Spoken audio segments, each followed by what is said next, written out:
Hello and welcome. You're watching Good Morning India. I'm Gargi Rawat. Stay with us as we bring you all the news you need to follow just a day to go before the vaccination program begins. We'll also bring you the latest on the farmers' protest. Let's take a look at the headlines. 24 hours to go for India's vaccine day. 3 lakh healthcare workers to get a shot on the first day. The centre has circulated the do's and don'ts for vaccination to the states. The government's 9th round of negotiations with protesting farmer unions will take place today, while the centre is hopeful the farmers are not. Chicken and eggs are back on Delhi's menu. Chief Minister Arvind Kejriwal says samples taken from poultry markets have tested negative for bird flu.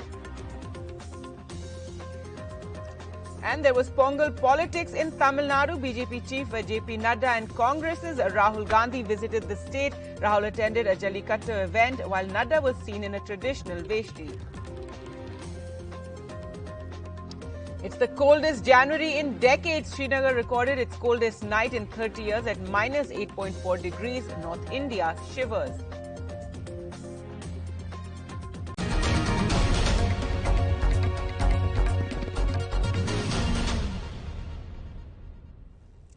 Now, India's counting down to the vaccination day, which is tomorrow. So really, the countdown has begun for the vaccination drive on the 16th. The government has billed it as the world's largest vaccination program. On the 16th at 10:30 a.m., Prime Minister Narendra Modi will launch the Pan-India COVID vaccination program via video conference. Over 3,000 centres to be virtually connected for the launch, and around 100 people will get the shot at each centre on day one. 1,075 is the number for the round-the-clock call centre.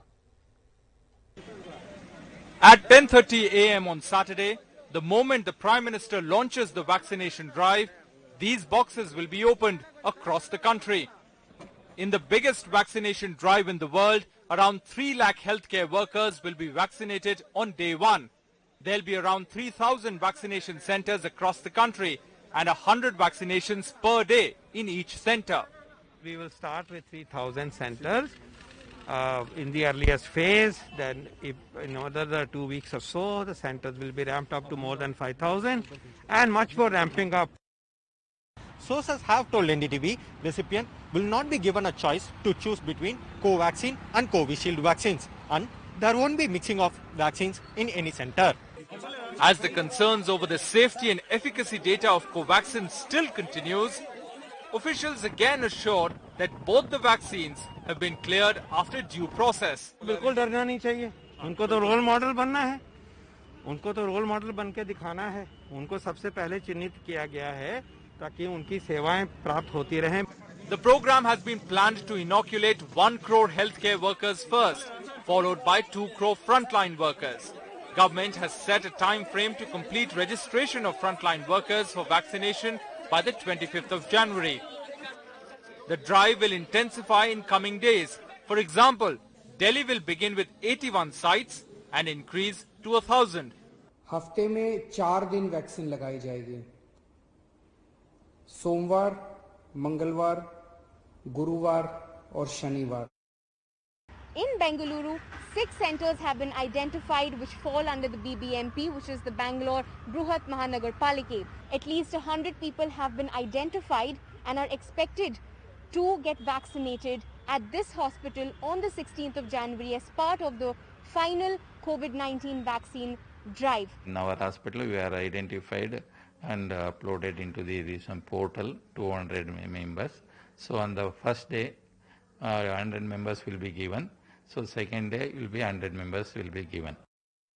About 93,000 doses of the vaccine has been allocated for Kolkata, of which a large part is being distributed. It has arrived with about 73,000 doses here from the Bagh Bazaar Medical Store, which is where all the vaccines meant for Bengal were kept. 93,000 allotted to Kolkata, 73,000 here, and the rest have been distributed to other hospitals as well. The vaccines are being kept under armed guard, like here in Thiruvananthapuram, where there are 11 centres. 1.34 lakh vaccine doses was what arrived in Thiruvananthapuram late yesterday evening, and from there today onwards this is being dispatched from this centre. Similarly, doses have arrived at Kochi regional vaccine store, as well as from there it has moved to Kozhikode, regional vaccine store, and from there it will be distributed to different districts. An NDTV Bureau Report. And yesterday evening, the centre circulated the do's and don'ts for vaccination to all the states, that vaccination is allowed only for those who are above the age of 18. The centre also said that the interchangeability of vaccine is not permitted. The second dose of the vaccine should also be the same as the one that was administered as the first dose. Women who are pregnant or not sure of their pregnancy and lactating mothers should not receive the vaccine. And vaccination to be deferred for 4 to 8 weeks after recovery of patients having active COVID symptoms, patients who've been given plasma therapy and actually acutely unwell and hospitalized due to any other reason. Now, the coronavirus public service announcement voiced by superstar Amitabh Bachchan ringing out before phone calls connect is being replaced with a new one ahead of the vaccination drive. The caller tune listing the safety measures for the pandemic had faced growing resentment as the pandemic dragged on, with many complaining about being forced to listen to it. Now, the new caller tune has a female voice and will be used for awareness about the COVID vaccination drive. Listen in. नमस्कार। नया साल कोविड-19 vaccine के रूप में आशा की नई किरण लेकर आया है। भारत में बनी वैक्सीन सुरक्षित और प्रभावी है और कोविड के विरुद्ध हमें प्रतिरोधक क्षमता देती है। इसीलिए भारतीय वैक्सीनों पर भरोसा रखें। अपनी बारी आने पर वैक्सीन अवश्य लें और अफवाहों पर विश्वास न करें। और हाँ, याद रखें, दवाई भी और कड़ाई भी। वैक्सीन के साथ साथ ध्यान रखें कि हमेशा मास्क पहने, दूसरों से 2 गज की दूरी बनाकर रखें और अपने हाथों को बार-बार अच्छी तरह से धोएं। अधिक जानकारी के लिए www.mohfw.gov.in पर जाएं या राष्ट्रीय helpline 1075। Now, due to the COVID pandemic, no foreign dignitary will attend this year's Republic Day celebrations as the chief guest. Earlier, British Prime Minister Boris Johnson was expected to be the chief guest, but he cancelled his visit following the spread of the highly infectious mutant strain of the virus in the UK. Due to the global COVID-19 situation, it has been decided that this year there will not be a foreign head of state or head of government as the chief guest for our Republic Day event.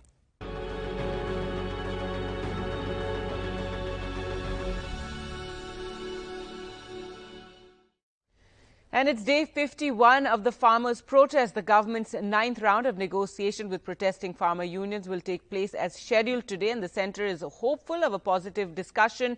Agriculture Minister Narendra Singh Tomar said earlier, clearing the confusion over the fate of the 9th round of talks, which was the only outcome in the last meeting on January 8th, in the wake of the Supreme Court appointing a 4-member panel to resolve the impasse, and a key member of the proposed committee subsequently recusing himself.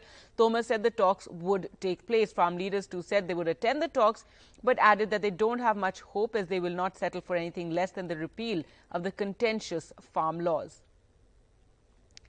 Now, Bharatiya Kisan Union's National President Bhupinder Singh Maan stepped down from the Supreme Court appointed committee to look into the centre's farm laws, saying he did not wish to compromise farmer interest. His decision came a day ahead of the next round of talks. That is yesterday is when he made this announcement that he was recusing himself from that committee, and the next round of talks is taking place today. The matter will now go back to the court for further orders. Remember, the Supreme Court had put the farm laws on hold and appointed this 4-person committee. Now one of the members has recused himself from this committee. Well, let's go across to Sunil Prabhu now for more. And Sunil, the 9th round of talks are taking place between the farmer unions and the government today. The government, sounding a little optimistic, hoping for some solution to emerge, but the farmers not so optimistic.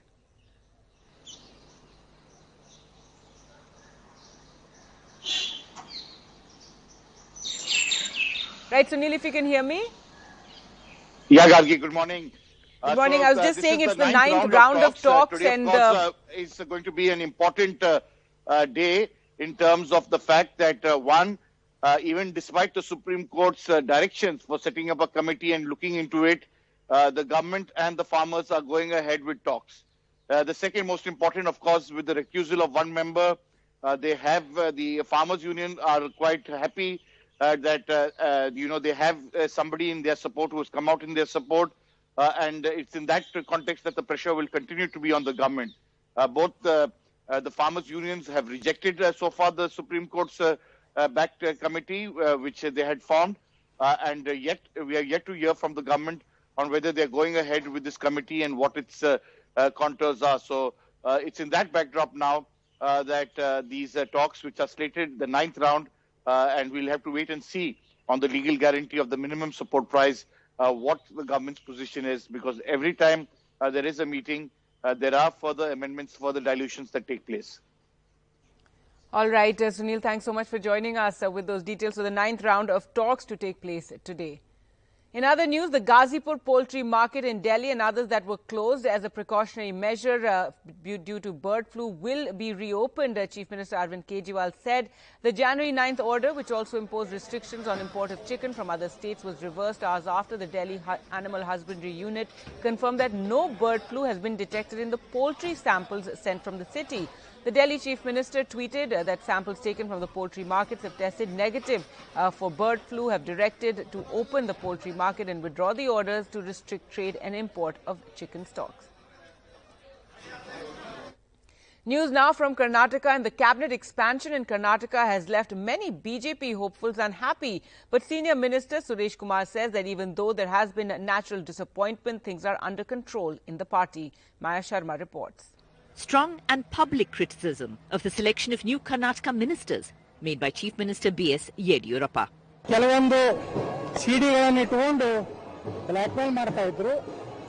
ಒಬ್ಬರು ಇವತ್ತೇನು ಸಚಿವರಾಗ್ತಾ ಇದ್ದಾರೆ ಸಿಡಿ black mail ಜೊತೆಗೆ ಹಣ. The opposition Congress picked up on this attack, with senior leaders tweeting about the alleged blackmail. Ahead of the swearing-in, H. Vishwanath, formerly of the Janata Dal Secular, had made no secret of his desire for a birth. The Chief Minister has to recognize with all gratitude who all stood by him to become the Chief Minister of Karnataka. But the state party unit insists that despite disappointment, all is well.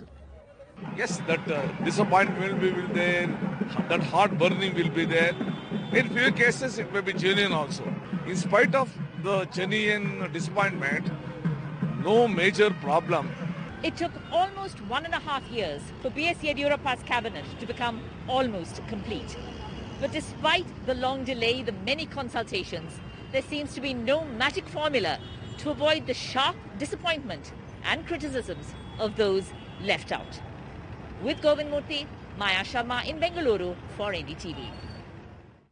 Now, Pongal politics in Tamil Nadu. Leaders of the two national parties, BJP chief JP Nada and Congress's Rahul Gandhi, were in Tamil Nadu yesterday amid the Pongal celebrations. While Rahul Gandhi attended a Jallikattu event in Madurai, and Nada was seen in the traditional veshti.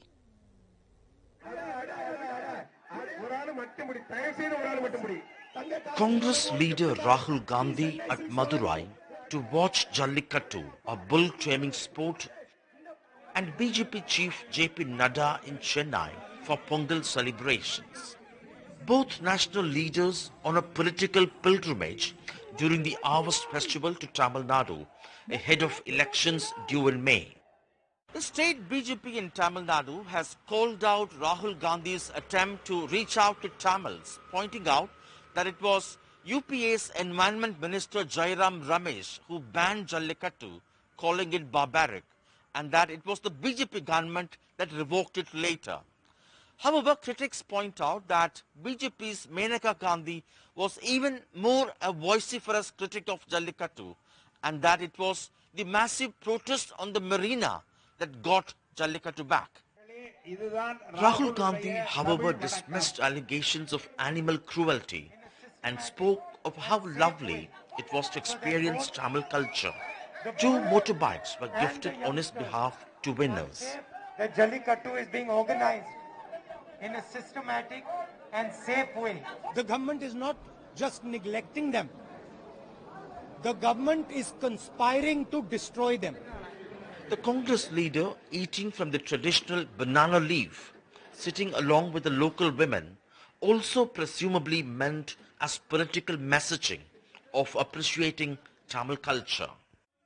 In Chennai, BJP chief Nada took part in Nammavuru Pongal, or Pongal celebrations in a village, in a state that had rejected the AIADMK-BJP alliance in the 2019 Lok Sabha polls. Also in the city, the chief of RSS, the ideological backbone of the Saffron Party, Mainstreaming, bringing them in the front of the development, has been the basic ethos on which Prime Minister Modi ji is working. I also participated in making of the, what do you call that, khichdi? Pongal. The visit by both leaders is also seen as an attempt to reach out to the farming community at a time when the farmers' agitation in Delhi has embarrassed the central government in a state that has tended to look at national parties as political outsiders. In Chennai with Suresh, Sam Daniel, Find TV. News now from Bengal, and an insider versus outsider debate in poll-bound state is also playing out inside the BJP in the state. One party MP has gone as far as to declare a chief minister candidate, something the BJP has not done in other states where it fights elections in the PM's name. अरे दिलीप घोष तो original नेता दिलीप घोष राज्य एक दिन चलावे और दिलीप घोष को ऊपर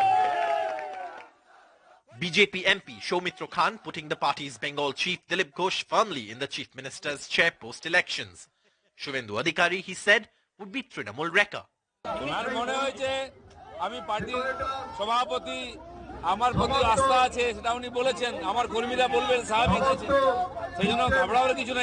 As the BJP battles for Bengal, welcoming imports in the fight against the Trinamool, who will be chief minister if it does manage the numbers is a key but unresolved question. Will it be Dilip Ghosh, infamous for outrageous remarks like there is gold in cow milk, but under whom the BJP has got electoral success? The BJP has never spelt out an answer, not even to scotch rumours about probables ranging from Shuvendu Adhikari to Saurav Ganguly as well. Union Home Minister Amit Shah, effectively in charge of the final frontier for the BJP, had this to say on the issue when he visited last month. मैं बंगाल की जनता को कहना चाहता हूं, ये भ्रांति फैलाने का प्रयास है। ममता दीदी, आपको हराने के लिए किसी को दिल्ली से आने की जरूरत नहीं है। आपके सामने भी बंगाल का धरती पुत्र खड़ा रहेगा। आपके सामने ही भी बंगाल का ही आदमी लड़ेगा और आने वाला मुख्यमंत्री भी बंगाल की मिट्टी का ही मुख्यमंत्री हम बंगाल को देने जा रहे हैं। And when asked by NDTV on who the son of the soil will be, Amit Shah said this. Question को भी समझ रहा हूं, इस प्रकार से मत जोड़िए। भूमिपुत्र बहुत सारे हैं, मैंने किसी के नाम के लिए नहीं कहा।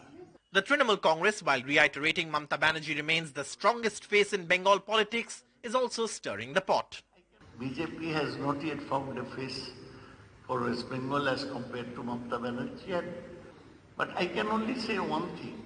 Instead of Dal Badlus, Dilip Ghosh has at least stuck to BJP. He is not a Dal Badlu. The BJP has fought several state elections successfully, with Prime Minister Narendra Modi leading the campaign.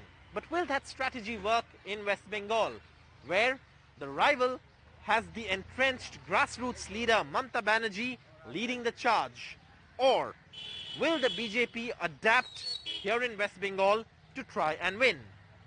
In Kolkata, with Monideepa Banerjee and camera person G.D. Shankar, Saurabh Gupta, NDTV.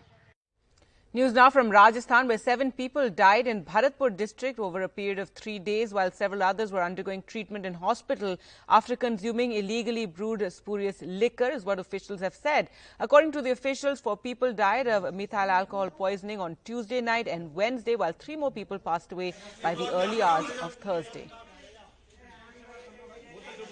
4 की मृत्यु का हमें पता है, वो यहाँ से SMS 1 की मृत्यु हमारे आईसीयू में हुई है। जो सिम्टम्स जिस तरह के थे, पेशेंट की जो हिस्ट्री थी, जैसे उनकी आंखों में नज़र का कम होना और जिस तरह से उनकी एक्यूट प्रेजेंटेशन थी, उससे यही सस्पिशन है जो सभी के सामने आ रहा है कि हो सकता है कि जहरीली शराब पीने से पोस्टमार्टम से ये चीज़ें क्लियर हो जाएंगी। And the news back home, and there's a cold wave in North India. Srinagar recorded its coldest night in 30 years at -8.4 on Wednesday night. The Met Department says that the cold wave conditions are likely to continue. Well, joining us now on the phone line is Mahesh Palawat, Vice President, SkyMet. Mahesh, give us what's it looking like? How long will this cold wave continue? See, Gargi, today temperatures has increased because there was clouding during overnight. Overnight clouding was there. So due to greenhouse effect, whenever there is clouding, so the energy released by Earth is get trapped between Earth's surface and cloud and leads to increase in temperature. That's why today minimums have increased. and cold wave has abated for short duration. But again, tomorrow, because the sky will be clear and the temperatures will once again drop, and we expect that until tomorrow, there will be cold wave condition across northern plains, right from Punjab, Haryana, Delhi, North Rajasthan and Uttar Pradesh.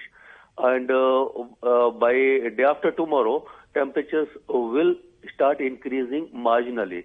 So by 1 or 2 degree, there will be rise, and temperatures may be around 5 degree, leading to abatement of cold wave. But cold wave-like conditions will be there because temperatures will still be below normal. So we can say for another 3 to 4 days, there will be cold wave-like condition or temperatures, both day and night temperatures will be below normal. Yeah. All right, Mahesh, thanks so much for speaking to us. So the cold wave expected to continue for another 3 to 4 days. And let's take a look at Kashmir, and Srinagar is experiencing one of its coldest Januaries, and the Dal Lake has frozen.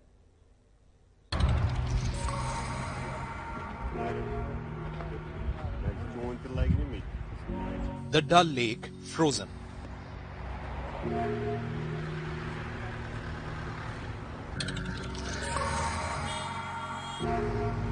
Shikaras iced in.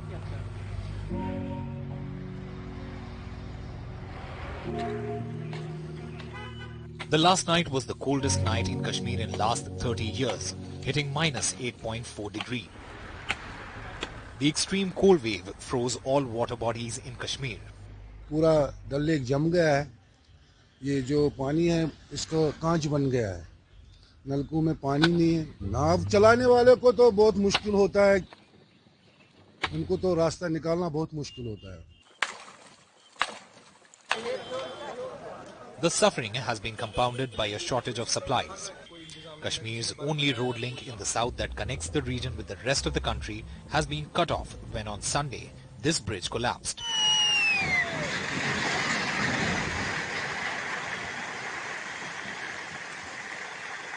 Officials say it may take at least one more week for the restoration work and putting up a Bailey bridge in Ramban area. Supply नहीं आ रही है, यहाँ पे कोई stock भी नहीं है, खासकर फ्रूट छोड़िए वेजिटेबल की कोई सप्लाई नहीं आ रही है, किसी को कोई इंतजाम नहीं, ना किसी ने बर्फ हटाया ना कुछ. आप यहाँ देख सकते हो ये मेन रोड जा रहा है साथ श्री, ये देखिए आप इधर कितनी बर्फ है. Fuel was already being rationed in the valley after heavy snowfall earlier this month. The highway has been closed for last 2 weeks now. Hundreds of truckers are stranded and their wait is just getting longer. This is the coldest January in Kashmir in last 30 years. Minus 8.4 in Srinagar means entire Dal Lake, around 20 square kilometer area is completely frozen. This could not have come at a worse time. Kashmir is cut off from the rest of the country. Srinagar-Jammu National Highway is closed for last 2 weeks and restoration work may take 1 more week. In Srinagar, Nazir Masoodi for NDTV.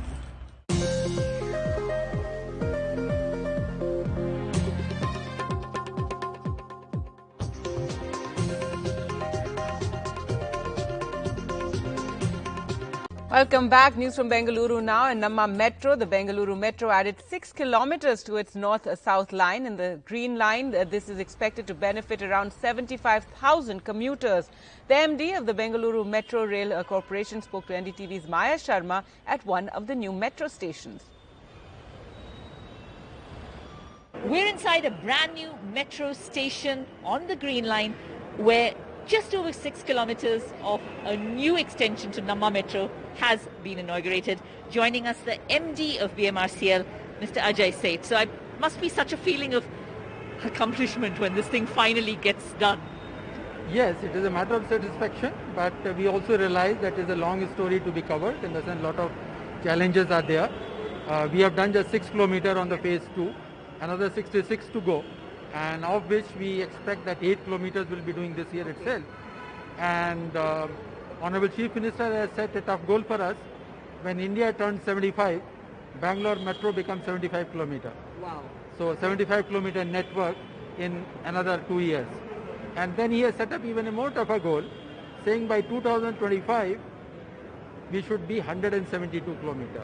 We are 48 today with this inauguration. Thank you so much. And say congratulations once again. So 6 kilometers, the first 6 kilometers of phase 2 ready now, expected to benefit at least 75,000 commuters as the Bengaluru Metro, Namma Metro, gets on track. Years behind schedule, but it is on its way. With Govind Murthy, Maya Sharma in Bengaluru for NDTV. And a crisis stares at coffee plantations in Kerala. Kerala is the second largest producer of coffee in India after Karnataka. But despite existing interventions like subsidies on irrigation or fertilizers, farmers say the support is not sufficient to help make coffee plantations economically viable. For a small-scale coffee planter like Rukmani, the unprecedented spell of rain in January has added to her woes as a coffee cultivator. According to IMD, Kerala has had a departure of 2,312% from the normal rainfall just in the first 2 weeks of January. But in my life, I'd never see this time rain in the history of the Kerala. This is the harvest season at coffee plantations, and the rain either damages the coffee beans or drastically affects the quality. Our harvested coffee is in the drying yard. And due to the lack of sunlight, we can't get it dried. To say total loss, all the planters in the vineyard, they are facing the same problem, not only me. The damage only aggravated with a decline in costs for coffee beans in the market, which during this harvest season is seeing a decline. From the market price of 12,600 rupees per quintal in the market in June 2020, down to 11,400 quintal on 12th Jan 2021 during peak harvest season, leaving just no margins for coffee planters. But planters say this hardly is an exception. Go back to 10 years, the coffee price is almost the same or below, but the cost of production is 3 times high. Kerala is the second largest producer of coffee in India after Karnataka. Despite existing interventions like subsidies on irrigation or fertilizers, farmers say the support is not sufficient to help make coffee plantations economical. Income we get is less than the production cost. So it is very difficult to prolong with this coffee plantation. Kerala state government admits the problem is real. They say they are set to launch Kerala's own coffee brands based on region of produce to help circumvent the market price fluctuations.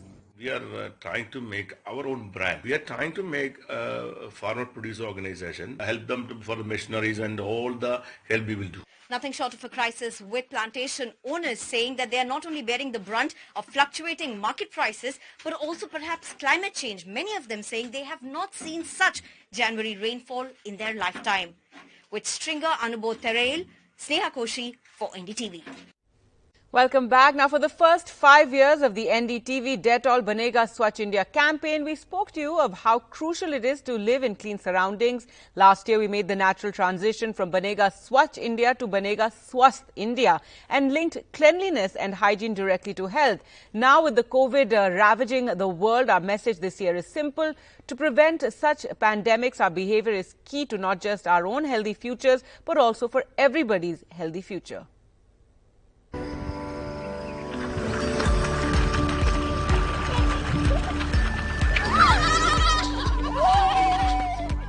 The sound of laughter that comes from healthy children playing is one of the best things to hear. Their joy, one of the best things to witness. And it's in our hands to give them the gift of a healthy future. Last year, we made the natural transition from Banega Swachh India to Banega Swasth India and linked cleanliness and hygiene directly to health. We started the Swasthagraha, or our long march towards a healthy future, and looked at how simple daily hygiene habits, from washing our hands regularly, to eating right, to keeping our surroundings clean, to being open defecation free, actually improved health statistics on the ground. We warned year after year that being unhygienic and unclean could lead to potential epidemics. And this year, with COVID-19 ravaging the world, more people are waking up to the facts we have been portraying about health, hygiene, nutrition, and a clean environment. Our message this year is simple. To prevent further such pandemics, we have 3 key pillars that need to be strengthened supported and celebrated.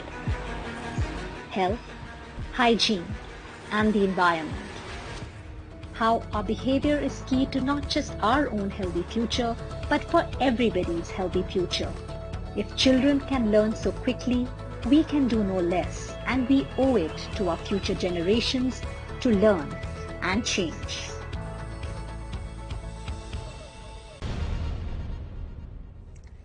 Hello and welcome. You're watching Good Morning India. I'm Gargi Rawat. Our top story today, India is counting down to the vaccination day. That's tomorrow on the 16th. The government has billed it as the world's largest vaccination program. On the 16th at 10:30 a.m., Prime Minister Narendra Modi will launch the Pan-India COVID vaccination program via video conference. Over 3,000 centres to be virtually connected for the launch, and around 100 people will get a vaccine shot at each of the centres. 1,075 is the number for round-the-clock call centre for any concerns, any inquiries you may have regarding the vaccine.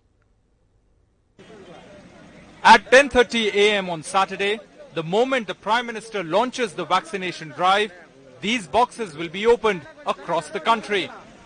In the biggest vaccination drive in the world, around 3 lakh healthcare workers will be vaccinated on day one.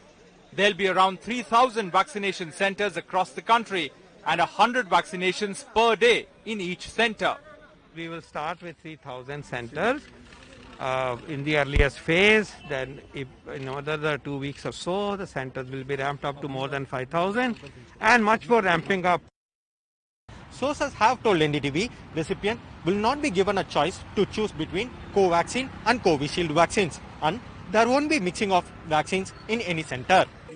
As the concerns over the safety and efficacy data of Covaxin still continues, officials again assured that both the vaccines have been cleared after due process. बिल्कुल डरना नहीं चाहिए. उनको तो role model बनना है. उनको तो रोल मॉडल बन के दिखाना है. उनको सबसे पहले चिन्हित किया गया है ताकि उनकी सेवाएं प्राप्त होती रहें. The program has been planned to inoculate 1 crore healthcare workers first, followed by 2 crore frontline workers. Government has set a time frame to complete registration of frontline workers for vaccination by the 25th of January. The drive will intensify in coming days. For example, Delhi will begin with 81 sites and increase to 1,000. हफ्ते में 4 दिन vaccine लगाई जाएगी. सोमवार, मंगलवार, गुरुवार और शनिवार. In Bengaluru, 6 centres have been identified which fall under the BBMP, which is the Bangalore Bruhat Mahanagar Palike. At least 100 people have been identified and are expected to get vaccinated at this hospital on the 16th of January as part of the final COVID-19 vaccine drive. In our hospital, we are identified and uploaded into the recent portal 200 members. So on the first day, 100 members will be given. So second day will be 100 members will be given. About 93,000 doses of the vaccine has been allocated for Kolkata, of which a large part is being distributed. It has arrived with about 73,000 doses here from the Bagh Bazaar Medical Store, which is where all the vaccines meant for Bengal were kept. 93,000 allotted to Kolkata, 73,000 here, and the rest have been distributed to other hospitals as well. The vaccines are being kept under armed guard, like here in Thiruvananthapuram, where there are 11 centres.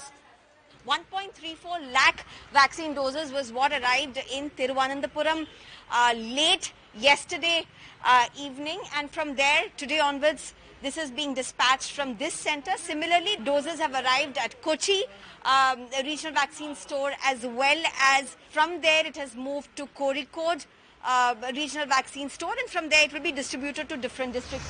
An NDTV Bureau report.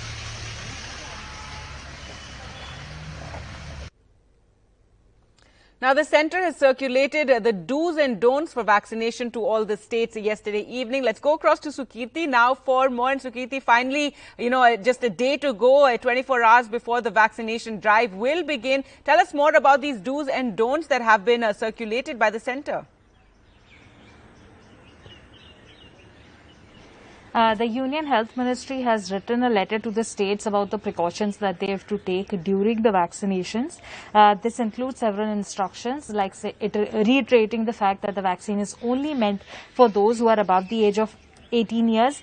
Interchangeability of the vaccine is not permitted, which means that the second dose has to be of the same vaccine which was administered as the first dose.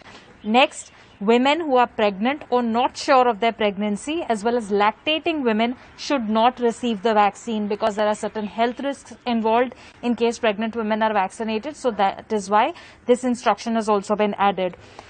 Now, for anybody who's recently recovered from COVID, regarding those also there are instructions. Vaccination has to be deferred for 4 to 8 weeks after recovery of those patients who either have active COVID symptoms or those who've been given plasma therapy, or anybody who's acutely unwell and hospitalized due to any other reason. So, if somebody is very sick or has recently recovered from similar symptoms, or those who've recently recovered from COVID but still are witnessing certain symptoms, so for all those also, vaccination should be deferred by 4 to 8 weeks. These are some basic guidelines that have been issued by the center to the states, and also this particular letter that has been given to the states also involves a list of side effects that can happen in the case of both Covishield as well as Covaxin, and both of these side effects range from about dizziness to headaches. So mild side effects could happen. That's the precaution that all of these vaccination sites should be prepared for. All right, Sukirti, thanks so much for joining us with those details. Now, the coronavirus public service announcement voiced by superstar Amitabh Bachchan ringing out before phone calls connect is being replaced with a new one ahead of the vaccination drive. The caller tune listing the safety measures for the pandemic had faced growing resentment as the pandemic dragged on, with many complaining about being forced to listen to it every time a phone call is made. Now, the new caller tune has a female voice and will be used for creating awareness about the vaccination program. नमस्कार। नया साल कोविड-19 vaccine के रूप में आशा की नई किरण लेकर आया है। भारत में बनी वैक्सीन सुरक्षित और प्रभावी है और कोविड के विरुद्ध हमें प्रतिरोधक क्षमता देती है। इसीलिए भारतीय वैक्सीनों पर भरोसा रखें। अपनी बारी आने पर वैक्सीन अवश्य लें और अफवाहों पर विश्वास न करें। और हाँ, याद रखें, दवाई भी और कड़ाई भी। वैक्सीन के साथ साथ ध्यान रखें कि हमेशा मास्क पहने, दूसरों से 2 गज की दूरी बनाकर रखें और अपने हाथों को बार-बार अच्छी तरह से धोएं। अधिक जानकारी के लिए www.mohfw.gov.in पर जाएं या राष्ट्रीय helpline 1078। Well, just a day to go for the vaccination program. To talk more about it and answer many of the questions that we have, we are joined now by Professor Dr. Neeta Ramesh Chandra, specialist in clinical trials, and also Dr. Sunila Garg, member of the Delhi COVID task force. Thank you so much for joining us. Dr. Garg, first to you, is everything in place? Any concerns that you have 24 hours to go for the vaccination drive to begin? You see, it's a very major challenge to begin with the drive, and we are going to have the country's largest program which is being rolled out. So in terms of, though we are all very well prepared in terms of infrastructure, in terms of, the vaccine is available, the training of manpower has been done. But you see, I feel this challenge is also an opportunity. So the dry runs have also been completed. So we will be, I think we are waiting for the D-Day or V-Day, I'll say, to start, and we will be successful in our mission. With more than 4 months, we have been, we have completed over this whole task of preparing for the vaccine, and now vaccine is there. So we'll be giving our full 100% to this drive. Thank you. Right, and with the dry runs, having taken place, hopefully a lot of those issues and challenges have been worked out, and now we'll only know after tomorrow any, further problems, etc. But Dr. Anita, your thoughts a day ahead of the vaccination drive? It's been quite a journey, this pandemic, and now finally we have 2 vaccines in place, and the drive is about to start tomorrow.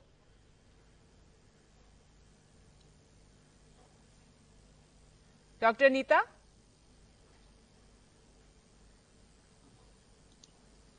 All right, we'll try and connect to Dr. Anita. But Dr. Sunila, I also want to ask you about the 2 vaccines that are being used, Covaxin and Covishield. Now, we're told that one of the places where the vaccination is being done will only carry one type of vaccine. Are people being informed ahead of the vaccine that will be that they will be made, that they will be given, and then they have a choice of whether they want to take it or not? If I could get your question correctly, you asked me about both the vaccines. If you can be a little louder, that will be a little better. One center will carry only one type of vaccine. So are people being, informed about that? Yeah, we are getting, both the vaccines, Covaxin as well as Covishield, and both are going to be rolled out across, and we feel that both of them are very safe and they've got very good immunopotency, and also, they are, having good efficacy as well. So both of vaccines are, safe. So both the vaccines will be rolled out. That is it. Right, but are people being informed that which center, which vaccine is available? So beforehand, are they told which vaccine they're going to be getting? Yeah, they will be informed about the center, they'll be informed about the time, and they will definitely be informed about the vaccine when they are there at the site as well. And already, we are, people are knowing about the sites also in Delhi, which sites are getting across the country also, the sites will be known for the vaccine, which kind of vaccine will be available. All right, Dr. Anita, back with us. Dr. Anita, we're just asking you, it's been a long journey with dealing with this pandemic, finally 2 vaccines in place and now the vaccination program to begin tomorrow. Your thoughts? Yes, you're right. And then it's a very proud moment for us in India. It's the world's largest.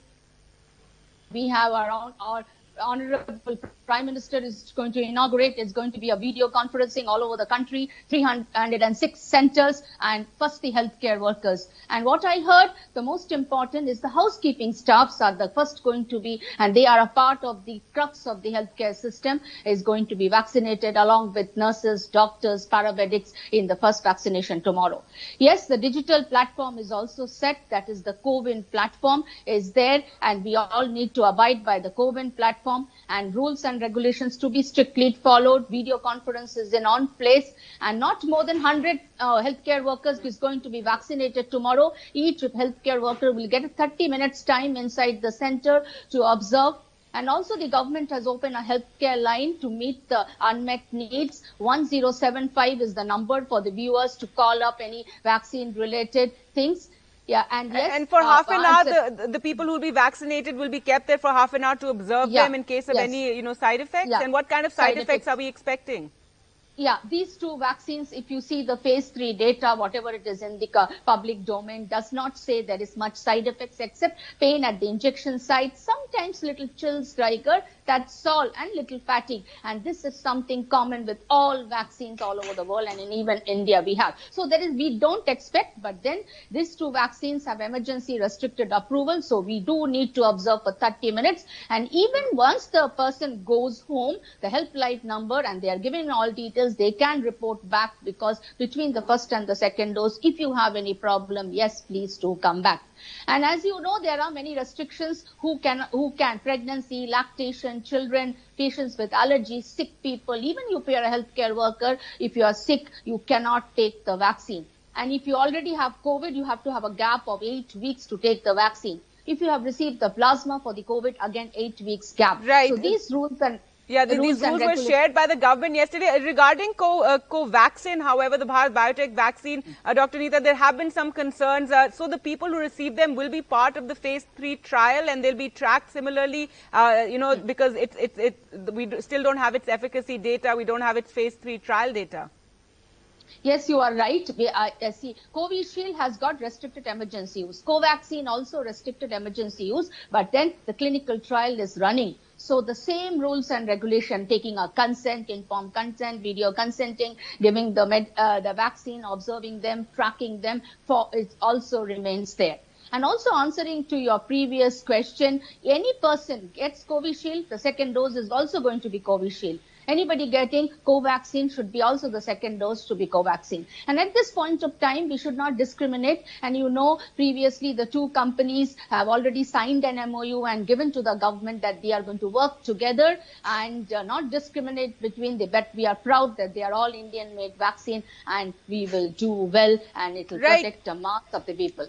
Right, Dr. Sunila, now we've seen over the last couple of days, the last week, in fact, the number of cases have come down significantly in the country. They've been below 20,000. And this has, led to a lot of chatter on social media, and even, I'd say, some articles coming out about whether, people even need this vaccine. That's in the months to come. Of course, the general public doesn't have access to these vaccines just yet. But people, sounding very gung-ho as if we may have already won over this pandemic. What would you say to that? You see, the number of cases have definitely come down at this juncture. But since it's a new virus, we are every day seeing the newer things We never expected the mutant strain will be coming up, and then, we have to be prepared for that. So at this juncture, I feel it is most important message to the public will be that do come and take the vaccines, because it's a newer virus of new nature. We cannot say that though as of now the pandemic comes to be, coming down and we have got very few number of cases, but the surge may take place at any point of time. So it is better to be safe, as we have got both the vaccines which are very safe, and we should go ahead with the vaccine. That's my, plea to everybody. And I feel that, we should not take it for granted that as of now the COVID situation will remain the same, keeping into consideration the mutations which are happening, please. Right, absolutely. And look at the situation that Europe and the United States has found itself in. And of course, we want to avoid that at all costs. Thank you so much, doctors, for joining us this morning and answering those questions. Thank you. Well, news now from Bengal, and according to sources, the full bench of the Election Commission led by Chief Election Commissioner Sunil Arora will arrive in Kolkata on the 19th to review preparedness for the assembly elections in the state. The Election Commission will be in Kolkata till the 21st of January for this exercise, and the EC will also visit Assam before coming to Bengal. Let's go across to Monideepa now for more details. Monideepa, what do we know? There is much speculation, and that according to sources, can be put to rest about when the Election Commission's full bench will be calling on the states that are going to the polls later this year. The Election Commission, led by Chief Election Commissioner Sunil Arora, will be in Kolkata on the 19th in the evening, I believe, and then on the 20th and the 21st, the full bench will hold a range of meetings in the city with political parties and all nodal officers involved in the poll process. We should also expect a press conference on the 21st of January from the full bench of the Election Commission. But first stop is Guwahati, and that is going to take place on the 18th. Now, this visit to Kolkata, it comes really quickly on the heels of the second visit by the Deputy Election Commissioner, Sudeep Jain. Mr. Jain was in Kolkata on a 2-day visit. He left yesterday. And, according to sources, alerting officials here that they may expect harsh and summary action if there is any slip-up in the determination of the Election Commission to hold violence-free polls in Bengal. That is one of the concerns of the Election Commission as Bengal countdown begins for the polls here. Soon after, I guess within a week or 10 days or somewhere in mid-February, we should expect election dates, but that is still something I have no specific information on, but according to past schedules, that's how it goes. So by second week February, we should actually have poll day. All right, Moni, thanks so much for joining us with all those details. News now from Kerala, and the CPM-led LDF government is set to table the budget in the Assembly today, and the last budget ahead of the 2021 State Assembly polls. And there you can see the Finance Minister of Kerala there reading out the budget.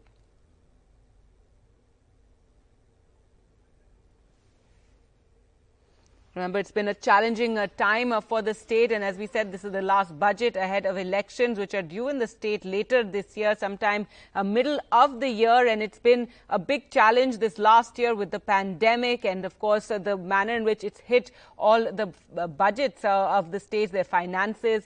So the final budget being presented there ahead of the state election. Let's go across to Sneha for more. And Sneha, what are the details? You can see the Finance Minister there speaking in the Assembly.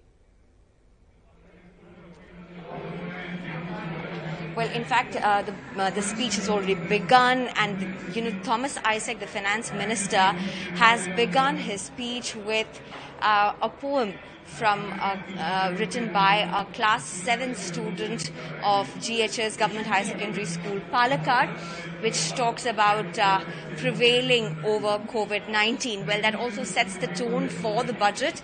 He's been outlining, for the initial few minutes, he's been outlining the various projects, all the plans, programs that the government rolled out in the effort to fight against the COVID-19, which includes several schemes like whether it be the free treatment at hospitals, it be the free food through community kitchens. Even he detailed out certain other measures also that were taken. So all of this being his initial statements or briefs in the budget. He also went on to speak about the special package of 20,000 crores, which was a relief package given by the state government. So this literally is the tone. He mentioned about the farm laws, the protests which have been going on against the centre's farm laws, and how the centre forced them to get into these protests before going ahead and making certain statements about the agriculture sector in Kerala. So this is the beginning, but of course a crucial budget here. It's the last budget of this current government before the state goes for the elections later this year, expected mid of this year. So definitely this comes at a crucial time. All right, Sneha, and the Finance Minister starting off by reading out a poem about overcoming coronavirus. Thanks so much for joining us with that.